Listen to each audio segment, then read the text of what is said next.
Hello students, welcome to my YouTube channel. आज हम अपने इस वीडियो में इंडस्ट्रीज़ को जानेंगे, जो कि चैप्टर नंबर 5 है हमारे 8th क्लास का जियोग्राफी यूनिट का। तो इंडस्ट्रीज़ के बारे में जानेंगे आज हम अपने इस वीडियो में कि इंडस्ट्रीज़ क्या है। तो इंडस्ट्रीज़ जो हैं वो बैकबोन है हमारी इकोनॉमिक जो प्रोग्रेस है उसके लिए। हम इकोनॉमिक प्रोग्रेस कैसे है वो ये जानते हैं कि जो इंडस्ट्री है वो मेन स्टे है हमारी इंडियन इकोनॉमी का, ग्रोथ है हमारी इंडस्ट्रियल सेक्टर जो है ये एक one of the vital figure है जो कि gross domestic product that means GDP को अफेक्ट करता है हमारे इंडिया में।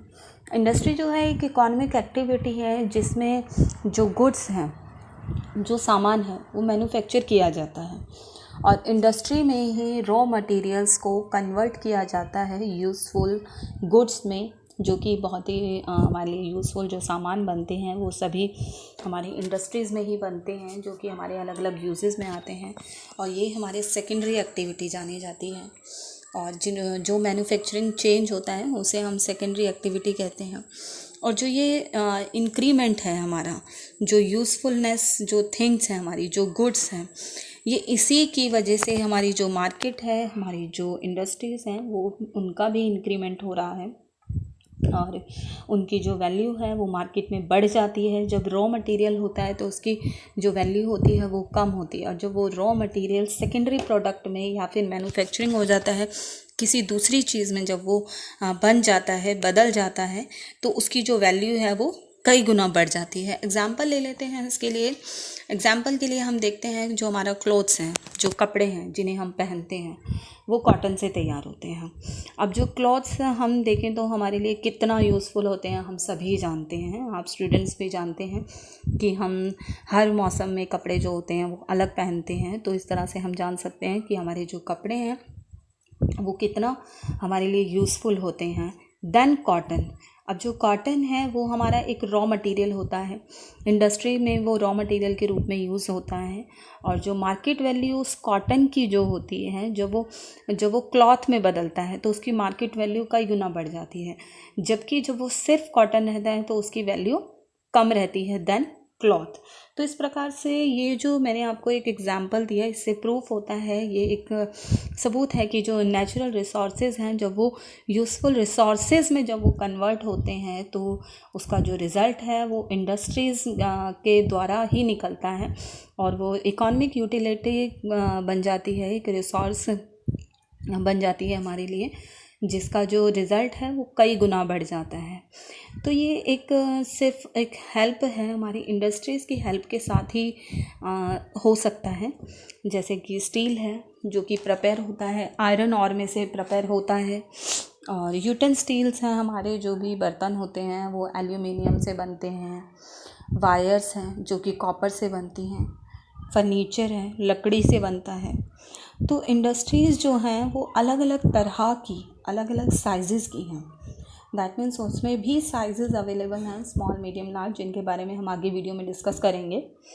और जो इंडस्ट्रीज़ हैं वो एक पर्टिकुलर एरिया है किसी भी चीज़ को डेवलप करने का, वो जो भी लोकल जो वहाँ के लोगों की जो नीड्स हैं उनको फुलफ़िल करने का। इकोनॉमिक प्रोग्रेस अगर हम बात करें किसी भी कंट्री की, जो इकोनॉमिक प्रोग्रेस है वो भी इंडस्ट्रीज़ पर ही बेस्ड होती है, उसकी शुरुआत वहीं से होती है। हम कहते हैं जापान एक डेवलप्ड कंट्री है, बट इसका कारण क्या है? इसका कारण है इंडस्ट्रीज़। वहाँ पर अल्ट्रा मॉडर्न टेक्नोलॉजी यूज़ की जाती हैं इंडस्ट्रीज़ में, उन पर दबाव डाला जाता है और इसी तरह से और इसीलिए यूज़फुल, तो जो यूज़फुल थिंग्स हैं, सोफिस्टिकेटेड गुड्स हैं, वो सभी रॉ मटेरियल से ही मैन्युफैक्चरिंग होती हैं। और जो डेवलप कंट्रीज़ हैं उन जो कि कम डेवलप हैं वो भी इंडस्ट्रियल बेस ही है उनका।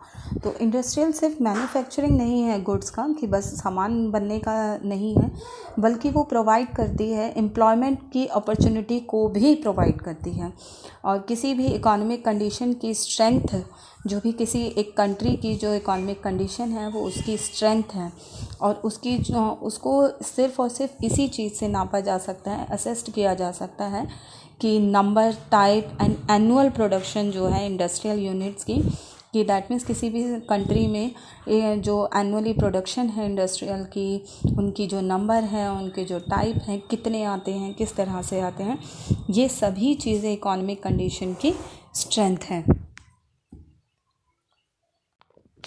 बेसिकली किसी भी इंडस्ट्रीज़ को क्लासिफिकेशन किया गया है, इंडस्ट्रीज़ को क्लासीफाई किया गया है 3 बेसिस पर, on the basis of raw material, basis of basis of size and bases of ownership.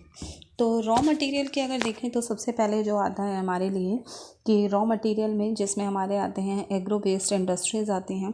Raw material के लिए सबसे पहले अवेलेबिलिटी जो होती है रॉ मटेरियल की, ये एक सबसे बड़ा मेजर फैक्टर आ जाता है किसी भी इंडस्ट्रीज़ की लोकेशन को डिटरमाइन करने के लिए। और एग्रीकल्चरल प्रोडक्ट्स हो गए, मिनरल्स हैं, ये सभी हमारे रॉ मटेरियल्स हैं जो कि कन्वर्ट किए जाते हैं बाद में यूज़फुल थिंग्स में, आर्टिकल्स में, with the help of machinery and technology से। और इस प्रकार से जो रॉ मटेरियल है किसी भी इंडस्ट्रीज़ के लिए उसको भी क्लासीफाई किया गया है। सबसे पहले आता है इसमें एग्रो बेस्ड इंडस्ट्रीज़ में, जैसे कि आप अपने डिस्प्ले पर शुगर मिल देख रहे हैं। इंडस्ट्रीज़ जो होती हैं जो कि रॉ मटेरियल को प्राप्त करती हैं, जो कि एग्रीकल्चर से जो मिलता है, उन्हें बोलते हैं एग्रो बेस्ड इंडस्ट्रीज़। अब शुगर इंडस्ट्री है जो कि एग्रो बेस्ड इंडस्ट्री होती है, क्योंकि जो शुगर है वो शुगर केन से बनती है।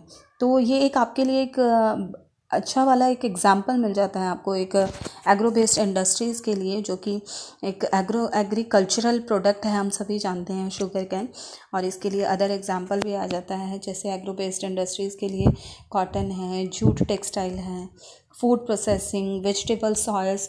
तो इस तरह से बहुत सारे ऐसे एग्रीकल्चरल प्रोडक्ट हैं जो कि हमें एग्रीकल्चर से मिलते हैं, और ये एग्रो बेस्ड इंडस्ट्रीज़ के लिए माने जाते हैं, यूज़ किए जाते हैं। नेक्स्ट आता है फॉरेस्ट्री बेस्ड इंडस्ट्री।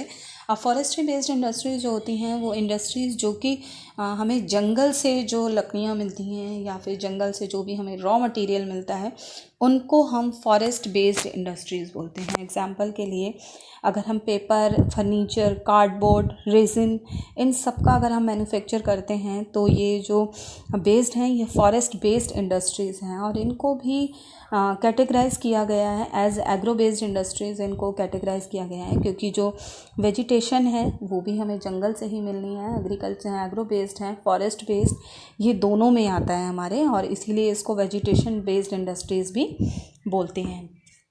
नेक्स्ट आता है हमारा इंडस्ट्रियल सेक्टर। आप देख सकते हैं किस तरह से हमारे होते हैं, और इंडस्ट्रीज़ के लिए हमने जान लिया कि क्या क्या चीज़ें होती हैं इंडस्ट्रीज़ में। जो मिनरल बेस्ड होती हैं हमारी कुछ इंडस्ट्रीज़,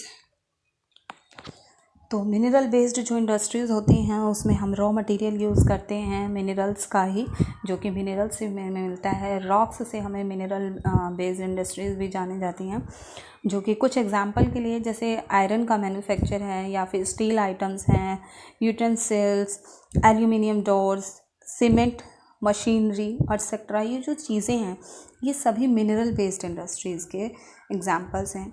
अब मरीन जो हमारा है, फ़िशिंग जिसे हम बोलते हैं, मरीन बेस्ड इंडस्ट्रीज़ जो है, जो कि हमारी यूटिलाइज़ करती हैं बहुत सारे सी प्रोडक्ट्स को लिए, जैसे कि सीज़ हो गए, ओशन हो गए, जो वहाँ से हमें रॉ मटेरियल मिलता है, उन्हें हम मरीन बेस्ड इंडस्ट्रीज़ बोलते हैं। एग्जांपल के लिए अगर मैन्युफैक्चरिंग करना है, फ़िश ऑयल का मैन्युफैक्चर करना, जो सी फूड का प्रोसेस करना, ये सभी मरीन बेस्ड इंडस्ट्रीज़ हैं। अब आगे है on the basis of size. अब जैसे कि हमने बताया था कि एग्रो बेस्ड के बाद में हमारा साइज़ आता है इंडस्ट्रीज़ का। फर्स्ट ऑफ ऑल इसमें हमारे 3 वो होते हैं, स्केल आ जाते हैं, small, medium and large scale. First of all small के लिए जान लेते हैं। स्मॉल जो स्केल है उसमें हमारे जो पेपर मैन्युफैक्चरिंग है, प्लास्टिक गुड्स हैं, बेकरी प्रोडक्ट्स, डेयरी प्रोडक्ट्स, ये सभी हमारे स्मॉल स्केल इंडस्ट्रीज़ होती हैं जिसमें कुछ ही एम्प्लॉयज़ काम करते हैं और जिसमें जो कैपिटल का जो अमाउंट होता है, दैट मीन्स जो पूंजी का जो अमाउंट होता है वो भी ज़्यादा नहीं होता, ज़्यादा लेवल पर नहीं होता। तो हमारे इंडिया में इन तरह की जो इंडस्ट्रीज़ हैं, जो स्मॉल स्केल की जो इंडस्ट्रीज़ हैं, उनको ग्रेटर इम्पोर्टेंस मिली हुई है। एंड ये हमारी कुछ स्मॉल इंडस्ट्रीज़ आ जाती हैं। एंड नेक्स्ट आता है हमारा, ये कुछ मैंने आपके जो डिस्प्ले पर आपको दिखाई दे रहे हैं, ये कुछ एग्जांपल्स दिखाई दे रहे हैं स्मॉल स्केल इंडस्ट्रीज़ के लिए। नेक्स्ट आता है हमारे टाइप्स ऑफ इंडस्ट्रीज़, आप देख सकते हैं, मैंने आपको दिखाया। एंड नेक्स्ट आता है large scale industries. Large scale जो इंडस्ट्रीज़ होती हैं वो उसमें हमारे कुछ जो बड़ी यूनिट पर काम करती हैं, हमारे कुछ जो यूनिट्स होती हैं वो लार्ज टर्म्स पर काम करती हैं, जिसमें लार्ज नंबर ऑफ़ एम्प्लॉयज़ होते हैं, कैपिटल जो इन्वेस्ट किया जाता है वो लार्ज लेवल पर किया जाता है, इसीलिए उनको लार्ज स्केल इंडस्ट्रीज़ बोलते हैं। और इसमें basically iron and steel, ship building, rail coach building, aircraft building, तो इस तरह की जो मैन्युफैक्चरिंग होती है वो इस कैटेगरी से बिलोंग करती है। नेक्स्ट आता है हमारा, ये भी कुछ large scale agro based industries होती हैं जो कि कई बारी बहुत सारे ऐसे कमर्शियली वर्क करती हैं, जो कि एग्रो बेस्ड इंडस्ट्रीज़ होती हैं, लार्ज स्केल पर वर्क करती हैं। एंड ये हैं कुछ आपके डिस्प्ले पर एग्जांपल दिए गए हैं। जो थर्ड वन आता है हमारा कॉटेज इंडस्ट्रीज़। अब कॉटेज इंडस्ट्रीज़ जो होती हैं हमारी सर्टेन कुछ इंडस्ट्रीज़ होती हैं जो कि छोटी जगहों पर चलाई जाती हैं, जैसे कि मैच बॉक्स का बनाना, candles, mats, toys, handloom cloth जो होते हैं। तो इस तरह की जो इंडस्ट्रीज़ होती हैं उन्हें कॉटेज इंडस्ट्रीज़ कहते हैं।